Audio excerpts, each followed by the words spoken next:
আসসালামু আলাইকুম, hello everyone and welcome back to my channel. আশা করি সবাই ভালো আছেন, আল্লাহর রহমতে আমিও খুব ভালো আছি। তবে একটু ঠান্ডা লেগেছে। সো অনেকদিন পরে যেহেতু দেশে আসছি, আবহাওয়া পরিবর্তন হয়েছে, আর এই শীতের মধ্যে গ্রামের ভিডিও দিব না, এটা তো হতেই পারে না। যারা যারা আমার গ্রামের ভিডিও দেখতে চান অবশ্যই আমার চ্যানেলটাকে সাবস্ক্রাইব করুন।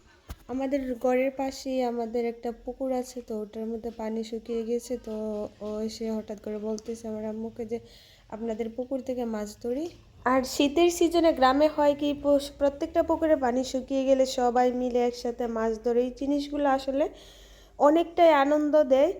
এদিক দিয়ে হচ্ছে প্রায় 2টা মাছ ধরে নিয়ে এসেছে, আবার পুকুরের মধ্যে ও রেখে আসছে ছোট ছোট আরও কিছু মাছ ধরছে। তো ওকে বললাম যে তুই একটু নিয়ে দাঁড়া।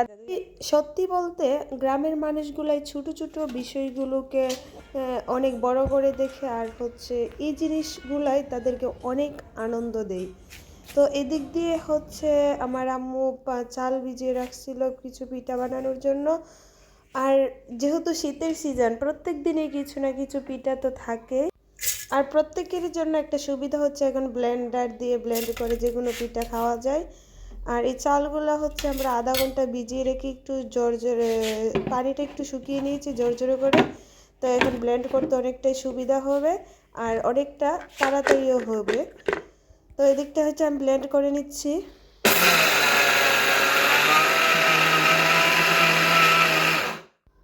আর এইভাবেই হচ্ছে আমি প্রত্যেকটা সবগুলা চালকে ব্লেন্ড করে নিব। তো কিছু সময় ভিজিয়ে রেখে শুকিয়ে একটু জোরজোরা করার কারণে খুব অনেক সহজ হচ্ছে চালগুলো ব্লেন্ড করতে। তো এইগুলো হচ্ছে আমি ব্লেন্ড করে দিলে আমার আম্মু পিঠা বানাবে। তো আমরা হচ্ছে রাত্রে আর পিঠাটা বানাই নাই, পরদিন সকালে ঘুম থেকে উঠে দেখি আমার আম্মু পিঠা বানিয়ে রাখছে। তো মায়েরা মনে হয় এমনই হয়, আমরা সকলে ঘুমে থাকতে থাকতে মা হচ্ছে পিঠা বানিয়ে হচ্ছে আমাদেরকে ডাকতেছিল পিঠা খাওয়ার জন্য। আর এই পিঠাগুলো হচ্ছে গরম গরম চিনি দিয়ে বা মধু দিয়ে খেতে খুবই ভালো লাগে, বা অনেকে শুধু এভাবেই খায় চিনি বা মধু ছাড়া। আর এই পিঠাগুলোকে গ্রামের মানুষই ভালো করে চিনবে যে কিভাবে খায়। তো আমি একটা কামড় দিয়ে দেখাচ্ছি আপনাদেরকে কতটা সফট হয়েছে ভিতরে। তো এটা ঠান্ডা হওয়ার পরে অনেকটা শক্ত হয়ে যায়, যার কারণে আমরা পরের দিন সকালে অন্যভাবে প্রসেসিং করে খাই। আমরা হচ্ছে আগের দিন রাতে পিঠা বানিয়ে রাখলে বাদের দিন সকালে এইভাবে খাই, ধনিয়া পাতা কাঁচা মরিচ লবণ দিয়ে তেলের মধ্যে দিয়ে তারপরে খাই। এইভাবে খেতেও অনেকটা ভালো লাগে।